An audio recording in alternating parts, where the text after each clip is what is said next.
लाहौर के इलाके मुगलपुरा में ससुरालियों के तशद्दुद से 30 साला अनीका जान की बाजी हार गई है। अनीका के आला पंजाब मरियम नवाज से इंसाफ की अपील कर दी है। मज़ीद तफसीलात जानते हैं खुर्रम मलिक से, जो इस वक्त मकतूला के वालिद के साथ मौजूद हैं। जी खुर्रम। जी बिल्कुल, मुगलपुरा के इलाके में ससुरालियों के तशद्दुद से एक और ख़ातून जो है वो जान की बाजी हार गई है। जहाँ बक होने वाली ख़ातून अनीका है, उनके वालिद हमारे साथ मौजूद हैं, उनसे बात करते हैं। उसके साथ शुरू से ही करते थे, लेकिन साल डेढ़ साल तो ऐसे हुआ ना कि वो बच्ची छुपाती रहती थी। तो फिर उसके चेहरे से, उसकी सेहत से पता चला कि बच्ची ठीक नहीं है।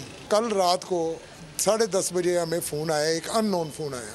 हम ऊपर गए, ऊपर जाके देखा तो जनाब उसको लिटाया हुआ था। उसकी माँ ने ना उसके पैर पकड़े हुए थे बच्ची के, नंदे दोनों जो थी उन्होंने बाजू पकड़े थे, और जुनेद के पास बेल्ट थी, उससे मार रहा था और डंडा हाथ में था उसके खुर्रम के अंदर। बाप उसका कह रहा है मारो इन्हों, गालियाँ दे के ना और मारो, ऐसा प्यो जो पैसे नहीं भेजेगा एनू इंज ही कुटते रहो तुसी। वो हमें धक्के दे के उन्होंने घर से बाहर निकाला।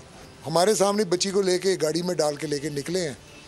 उसके बाद हमें कोई पता नहीं, सुबह मुझे फिर वहाँ से SHO का फ़ोन आया कि जी इस तरह आप ज़रा थाने आए। उसने नहीं बताया कि मेरी बच्ची की डेथ हो चुकी है। पुलिस की जानिब से जो है वो ये बताया जा रहा है कि मुलज़म को गिरफ़्तार कर लिया है और तमाम पहलुओं पर जो है वो तफ्तीश है और कानून के मुताबिक जो है मुलज़मान को सज़ा दी जाएगी। जी खुर्रम, आपका शुक्रिया तफसीलात के लिए।